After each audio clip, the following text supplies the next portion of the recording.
a sky the color of burning copper, a desert horizon shimmering under heat, and then a cry, sharp and metallic, echoing over the stone courtyards of an ancient temple. A bird, radiant with crimson and gold plumage, descends from the rising sun itself. Its wings scatter sparks like embers. Its eyes shine with the cold fire of eternity. This is no ordinary creature. This is the phoenix, the bird that dies in flames only to be reborn from the ashes. Tell me where you're watching from and what time it is there. Drop it in the comments. If you're into this kind of deep dive, tap like and subscribe. We all think we know the phoenix, a solitary bird that lives for 500 years. When its time is up, it builds a nest of fragrant spices, myrrh, cinnamon, nard. It sets itself aflame, dies in the blaze, and from the charred remains a new bird rises. Young again, immortal once more. From Harry Potter's forks to comic book heroes, the phoenix has become shorthand for resilience and rebirth. But what if I told you this story is much older than you realize? Not just Greek, not just Roman, but stretching back more than 3.5 millennia into the deserts of Egypt, the temples of Heliopolis, and even beyond. The earliest whisper of the phoenix is not called phoenix at all. It is the bennu bird, found in the pyramid texts around 2400 BCE. Imagine priests carving spells into the limestone chambers of a pharaoh's tomb, invoking a self-created bird linked with the sun god Ra. The bennu does not burn. It rises. The word bennu itself comes from weben, to shine, to rise. A solar bird, a heron-like shape poised on sacred stones, symbol of the morning sun reborn each day. Egyptologist James Allen points to these texts as the oldest anchor of the legend, which means this myth is not 2,000 years old, not even 3 but closer to 4,500. That's older than Homer, older than Moses. Picture the setting, the temple of Heliopolis. Priests in linen robes walk across whitewashed courtyards, incense rising in clouds of frankincense and myrrh. In the center stands a sacred stone, the benben. On it, perched, the bennu bird long legs, sleek feathers shimmering grey with hints of gold. Is this the true ancestor of the phoenix? Some scholars argue it was nothing more than a heron, the Ardea cinerea, common along the Nile. Others insist it was always a symbol, never flesh and blood.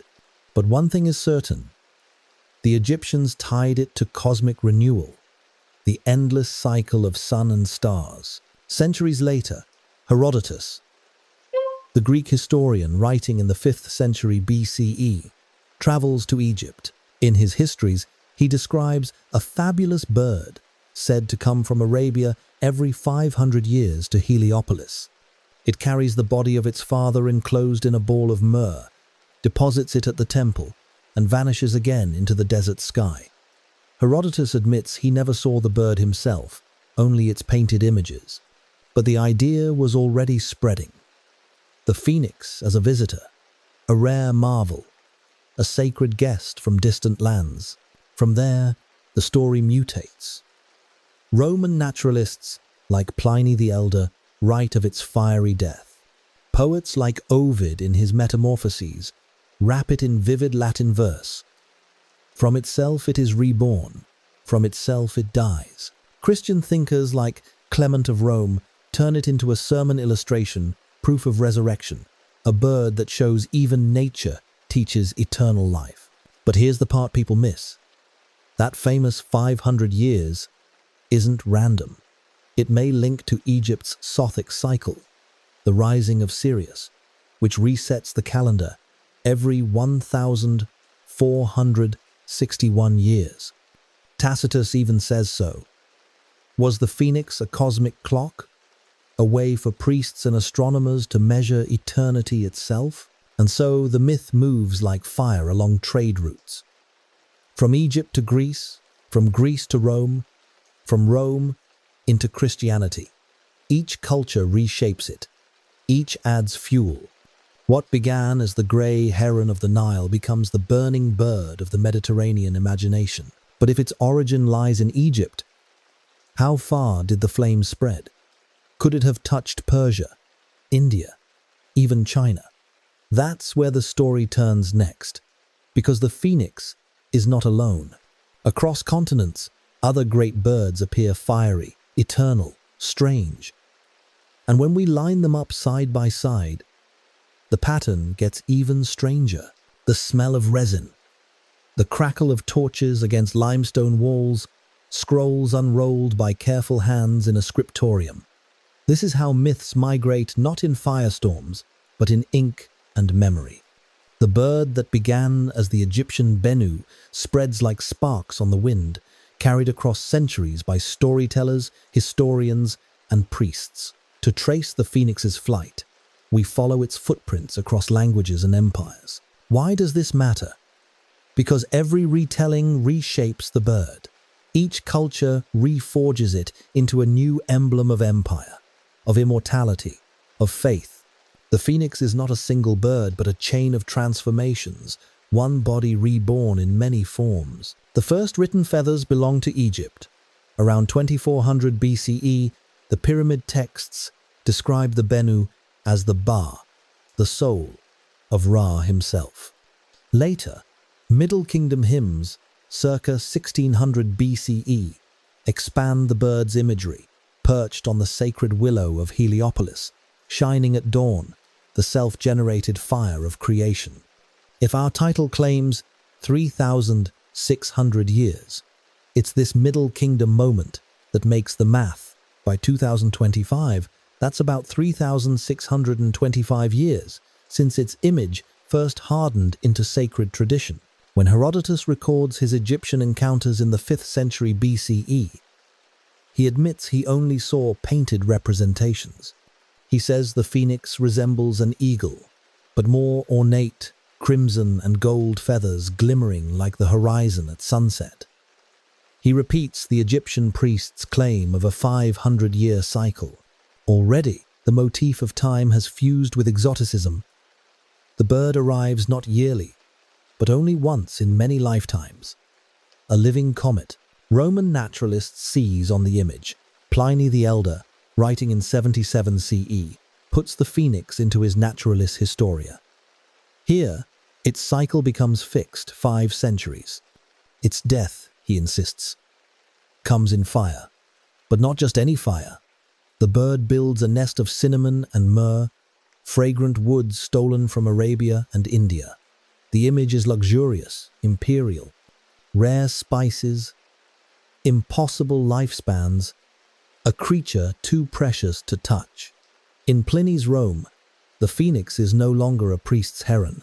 It is a wonder of empire. Meanwhile, poets make it immortal. Ovid, in the Metamorphoses, describes the bird's rebirth in lush hexameters, the old body consumed, the new bird rising from the ashes. His lines fix the core myth that still dominates Western imagination today, the fiery death and rebirth. Ovid's phoenix doesn't just cycle, it spectacularly burns. Then comes a theological leap. In the first epistle to the Corinthians, written around 96 CE, Clement of Rome invokes the phoenix as proof of resurrection. If even a bird can return from death, how much more can humanity through Christ? For Christian writers, the phoenix is no longer exotic zoology, it is doctrine. Augustine and Tertullian echo the allegory, a natural miracle repurposed into divine lesson. And in Hellenistic Alexandria, where Greek, Egyptian, and Jewish traditions intermingled, the phoenix becomes an axis of transmission. Papyrus scrolls, carved coins, temple mosaics all preserve flashes of the bird. Roman emperors mint coins with a phoenix standing on a globe, eternal Rome balanced on eternal rebirth. Hadrian uses it to proclaim the empire's survival beyond the grave of time. The bird becomes propaganda as much as poetry. But here's where it gets strange. Not all versions insist on fire. Herodotus never mentions flames. Some accounts say the phoenix simply ages, shrinks, and renews itself in quiet cycles, like the moon, waxing and waning. Only later did writers fuse it with fire and ashes, which raises the question, what exactly did the Egyptians see in their heron? Did the fire come later, imported by Greek imagination, gilded by Roman spectacle? The manuscripts suggest so. A medieval bestiary from the 12th century paints the phoenix in full blaze, wings outstretched over a pyre of cinnamon and frankincense. The bird is golden, red, unearthly, and yet, tucked in the margins, glosses remind monks that this is Christ himself, a bird that dies to rise again.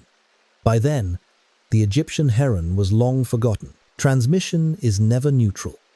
Every time the phoenix crossed a border, someone reforged it. Egyptians made it solar. Greeks made it exotic.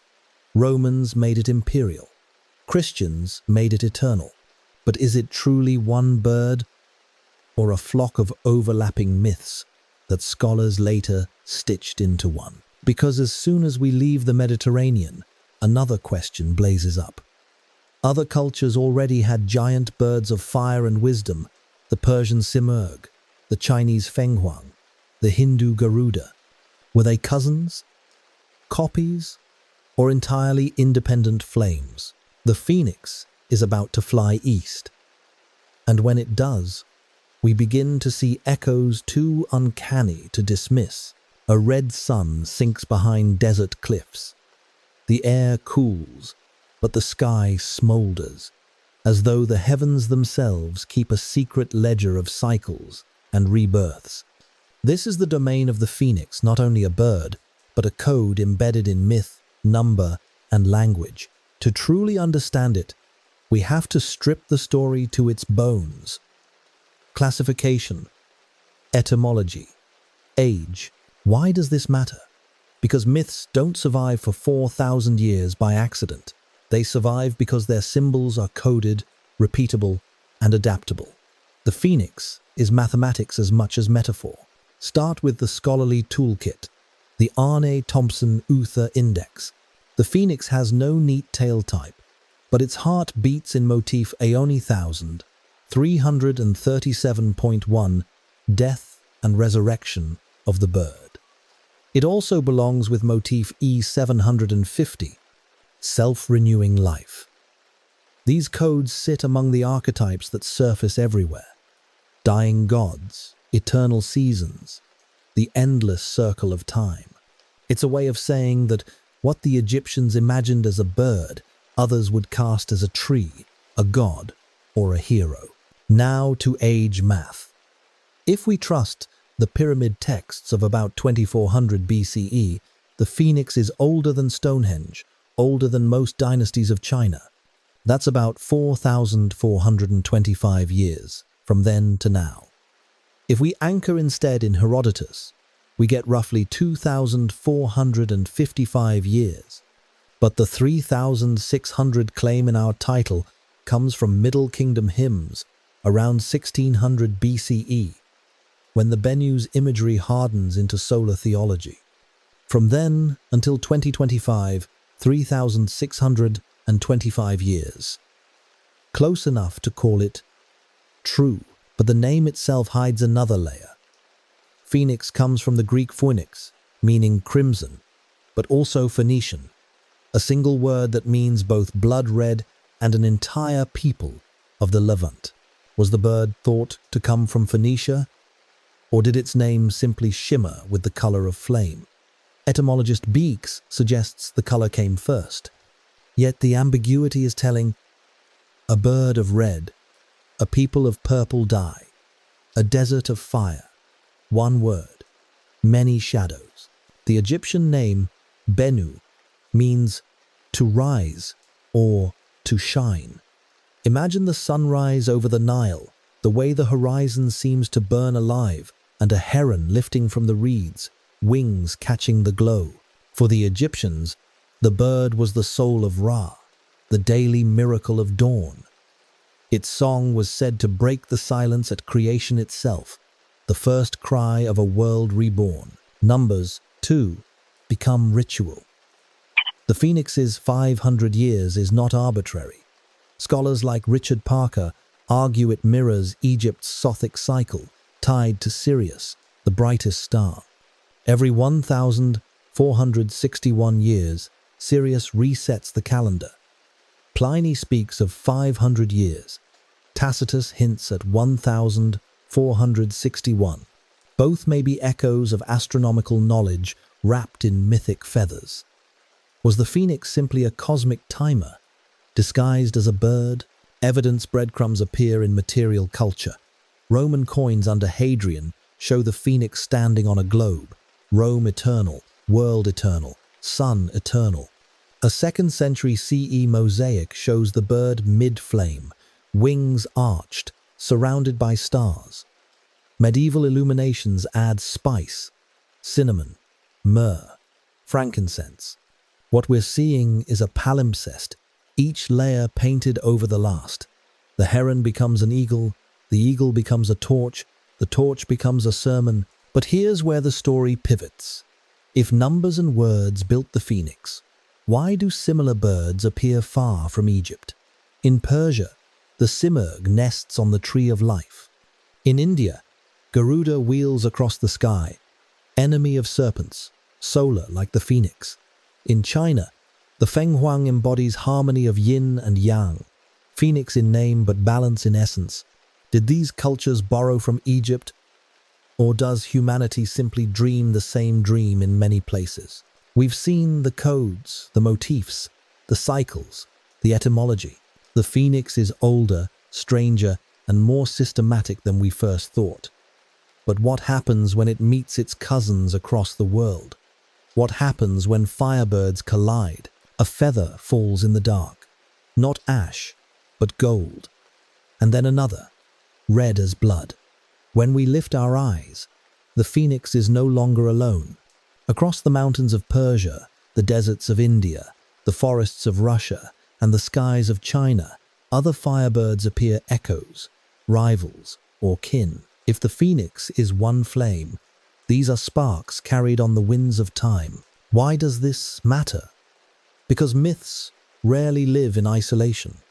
They migrate, they blend, they reappear under different names, and when we line up the phoenix beside its cross-cultural doubles, we glimpse the deeper human need that keeps inventing this bird again and again. In Persia, the simurgh spreads its wings.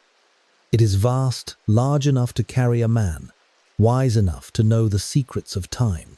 First glimpsed in the Avesta around 1000 BCE. It lives in the branches of the tree of life, dropping feathers that cure sickness, granting wisdom to heroes. Unlike the phoenix, the simurgh does not die in fire. Instead, it passes its knowledge through generations, eternal, not through death, but through continuity. And yet, like the phoenix, it is a creature of cycles, guardian of rebirth, healer of worlds. Davidson, writing in 2002, calls it a mirror of the phoenix's wisdom-bearing side. Farther east, the Chinese fenghuang rises in the Zhou dynasty, also around 1000 BCE. Unlike the phoenix, this bird is not solitary. It fuses opposites, yin and yang, male and female, heaven and earth. Its body is said to carry the 5 colors of the elements: black, white, red, yellow, green. An encyclopedia of balance painted in feathers. In later centuries, European travelers confused the fenghuang with the phoenix, merging them in translation. But the Chinese bird does not burn, nor die, nor rise again. It symbolizes harmony, cosmic balance, a dynasty flourishing in peace. Yet the overlap is unmistakable. Radiant plumage, rare appearances, harbinger of new eras. In India, the Garuda soars. First appearing in Hindu epics around 500 BCE, Garuda is not a victim of death but a predator of serpents, a mount of Vishnu himself, solar, eternal, devourer of poison. Garuda carries the cycle of life and death in his endless battle against Nagas. His immortality is different from the phoenix's, but the resonance is there. A bird of the sun, conqueror of death. And in Russia, much later, a 19th century collector named Afanasyev writes down stories of the firebird. It glows with feathers that light up the night. To capture one is to gain fortune or doom. Here, the cycle of death and rebirth is muted, but the luminous feathers carry the same motif of light, renewal, and perilous gift. Some scholars argue these are independent myths. After all, what culture hasn't looked at a flamingo, a crane, or a dawn sky and imagined firebirds? But others, like Hart in 1986, trace the phoenix's flight along real trade routes. Egypt to Greece, Greece to Rome, Rome to Persia, and beyond. In the cosmopolitan crossroads of Hellenistic Alexandria, myths intermingled like languages. Ideas traded hands as easily as spices or gold. Consider the sensory overlap. In Egypt, incense of myrrh and cinnamon. In Persia, simurgh feathers with healing power. In China, feng huang's multicolored light. In Russia, firebird feathers burning in the night. Different continents, different centuries, but always feathers that glow. Always birds that bridge life and death. But here's where the tension builds. If every culture has its firebird, is the phoenix truly unique? Or is it just one wing of a global archetype? A primal image humanity cannot stop imagining. The symbols that bind them, fire, feathers, cycles, light, are about to be tested.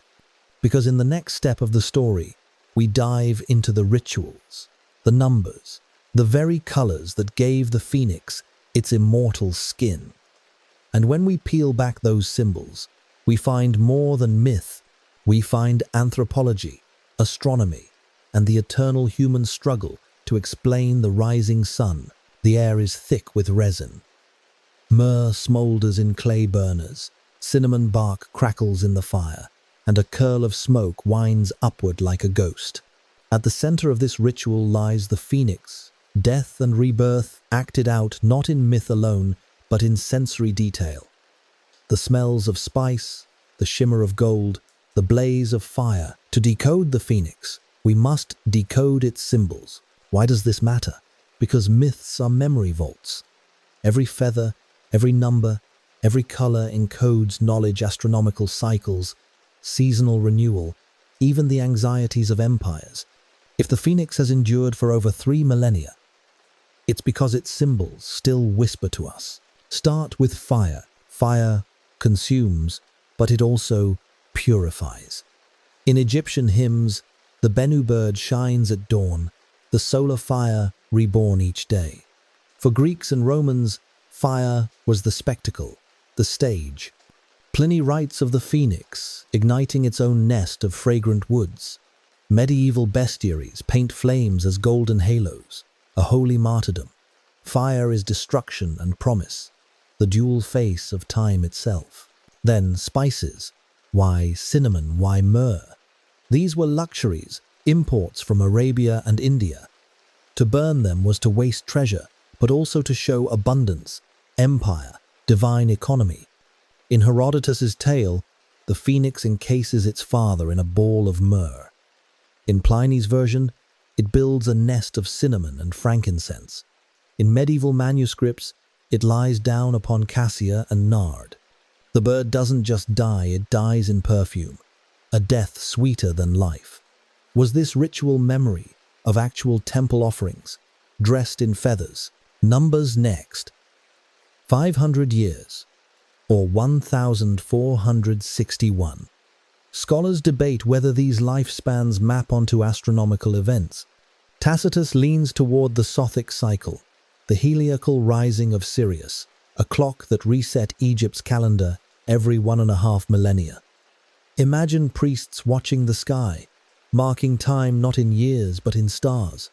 The phoenix is not just myth, it is calendar, cosmic timekeeper. Colors seal the symbolism. The Greek phoenix means crimson, the hue of flame, of blood, of the Phoenicians' fabled dye. In Roman coins, The phoenix perches on a globe, rendered in gold, the color of eternity. Medieval artists shade it red and gold, never dull, never grey. And yet, the Egyptian bennu may have been grey heron, mundane, earthly. The leap from grey bird to crimson phoenix is a leap from realism to cosmic metaphor. Objects anchor the ritual. The Benben stone at Heliopolis, a sacred obelisk, is where the bennu first perched, marking the axis of creation. Later traditions place the phoenix's pyre in Arabian deserts or on remote altars where cinnamon trees ignite in heat. Every setting is liminal, a place where earth meets heaven, where renewal feels possible. Even sound plays a role. Texts say the bennu sang at creation, its cry breaking primordial silence. Later, poets describe the phoenix's death cry, a final note before the blaze. In ritual, sound was transformation. In myth, it became the echo of eternity. But here's where things sharpen. These symbols were not static. Christians seized them. Clement of Rome, Augustine, Tertullian, all invoked the phoenix to argue for bodily resurrection. Its ashes became proof of eternal life, a natural parable grafted into doctrine. By the 12th century, scribes illuminated the phoenix on parchment beside Christ, rising from the tomb. What began as solar cycle became theology, and then came censorship. In Victorian children's books, editors stripped away the death, the flames, the ashes. The phoenix remained, but as a harmless emblem of hope. Its spice nests forgotten, its funeral pyres erased. It became sanitized inspiration.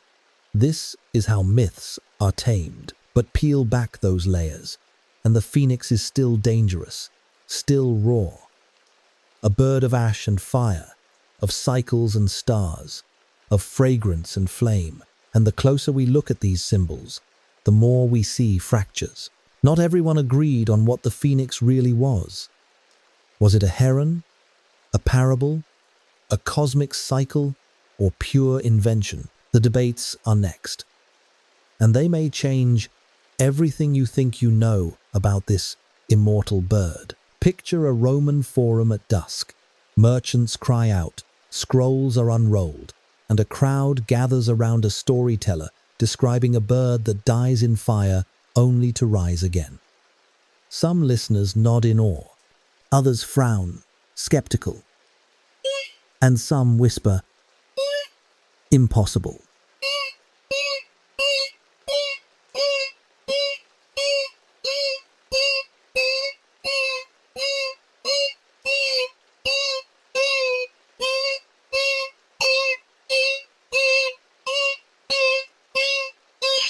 The phoenix has all. To understand it fully, we must sift through the debates, the errors, the myths, piled on myths. Why does this matter? Because a story that endures for 4,000 years is never simple. It survives by argument as much as by faith, and every culture that inherited the phoenix left its own fingerprints of doubt. Start with the Egyptians. Was the bennu bird ever a real species? Egyptologist James Allen, in 2005, argued that the bennu was symbolic, the soul of Ra or Osiris. But others, like Patrick Houlihan in 1986, insist the bennu was modeled on the grey heron Ardea cinerea. The bird's nesting habits appearing at dawn, perched on sacred stones, gave rise to myth. If so, the phoenix was not born in fire, but in biology. Then the lifespan. Pliny insists on 500 years.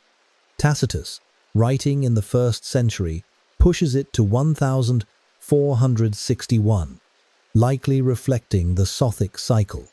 Yet, Herodotus never mentions flames or numbers at all. Later, medieval bestiaries fixate on the fiery rebirth. But this was already centuries of myth-making layered on top. Scholars today still debate. Was the phoenix a clock, a parable, or a zoological hoax. Even the bird's uniqueness is contested. Some sources claim there is only ever one phoenix alive at a time, a solitary, eternal creature. Others suggest a chain of birds, each reborn in turn, a succession rather than a single entity. Pliny himself hedges, does the phoenix die completely, or does its offspring take its place? The ambiguity is telling. Immortality here is not absolute. It is continuity, masquerading as eternity. The Christian appropriation complicates things further. Clement of Rome, writing around 96 CE, uses the phoenix as a sermon illustration. Tertullian and Augustine repeat the pattern, but the phoenix was never originally Christian. Its Egyptian and Greco-Roman roots are pre-Christian by over a millennium. By making it allegory, theologians reframed myth as proof. Yet, this move has led to modern misconceptions that the phoenix was always tied to resurrection. In truth, that link was an afterthought. Other confusions stem from cultural conflation. European writers often merged the Chinese feng huang with the phoenix, presenting them as the same bird. But they are distinct. The feng huang represents balance and dynasty, not fiery death. Similarly, Persian Simurgh legends were folded into phoenix lore by travelers who saw big bird, radiant feathers, and assumed sameness. What was once diversity of myth became homogenized into a single westernized phoenix. And then there is Victorian censorship. In the 19th century, editors stripped away the phoenix's death, its ashes, its flames. They preferred a tame emblem of inspiration rise again, but without the fire. Jack Zipes notes how children's literature bowdlerized fairy tales and myths alike. In this process, the phoenix lost its teeth. What once was a terrifying ritual of death became a comforting bedtime story. But the deepest debate remains unresolved. Was the phoenix ever more than symbol? Some historians argue it began as propaganda, a Roman imperial emblem of eternal empire. Others trace it to astronomy, a mythic disguise for star cycles. And some whisper that it was pure invention, a bird no one ever saw, spun from metaphor into belief. Here's where the story twists. If the phoenix is not a single truth, but many layers of error and reinterpretation, then what does it really symbolize? Why do humans cling to this bird, reshaping it across centuries, across religions, across empires? The answer lies not in its past, but in its persistence. And that's where we turn next, to why this story endures, how it still blazes in modern culture, and what it tells us about ourselves. The fire never dies. From pyramid walls to medieval manuscripts, from Roman coins to NASA missions, the phoenix keeps rising. Its feathers glow in every age. Its song echoes across civilizations. The question is not whether the phoenix is real, it is why we need it to be real. Why does this matter? Because myths survive when they answer something we cannot shake. The phoenix endures because it is about us. Our fear of endings, our hunger for renewal, our hope that death is not the end. For the Egyptians, the bennu was cosmic reassurance. Every sunrise was proof that life could rise from darkness. For the Greeks, the phoenix was exotic marvel, a story too rare to ignore. For the Romans, it became political. Hadrian minted coins with the bird on a globe, eternal Rome embodied in immortal fire. For Christians, it became doctrine. The phoenix, reborn in flames, was proof that the tomb was not final, and yet the phoenix never stayed confined. In the 20th century, nations in turmoil revived the bird as symbol of rebirth. Russia, China, revolutionary movements that needed proof a fallen state could rise again. In popular culture, J.K. Rowling's Fawkes heals wounds and weeps life into Harry Potter, stripped of cosmic cycles but retaining the promise of resurrection. In 1997, Millions of readers met the phoenix as a friend, not a sermon. Even science reached for it. NASA named its 2007 Mars lander Phoenix, resurrecting a failed mission program. A machine landing on alien soil carried the same symbol that priests once carved into limestone 4 millennia earlier. Different age, same hope that from failure, something new will rise. But why does it endure psychologically? Because the phoenix gives shape to paradox. It dies, yet it lives. It burns, yet it survives. It is singular, yet cyclical. In a world where everything ages, decays, and falls, the phoenix promises continuity. It tells us that even in ash, there is seed. Even in fire, there is birth. And perhaps that is why the phoenix unsettles us as much as it inspires. Its beauty is not gentle. It dies, screaming in flames. It turns treasure into smoke. Its rebirth is bought at the cost of destruction. The phoenix comforts, but it also warns. Renewal is not free. Every rebirth demands a death. Every dawn requires a night. So when you see the phoenix on a coin, a book, or a spacecraft, remember that it carries a 4,000-year-old secret. It is not just a bird. It is a story humanity keeps telling itself across every empire, every language, every religion. It is the story of our own fear and our own longing. And now, the final reframe. Imagine a desert night. The stars pulse overhead. A fire flares in the sand. And from the flames, wings unfurl, crimson and gold. The phoenix rises, carrying the weight of millennia in its feathers. And the question is whispered again. When your own life turns to ash, what will you build from the fire? We're only scratching the surface. The next case is even stranger. The 4,200-year-old secret behind Medusa. Subscribe before it drops.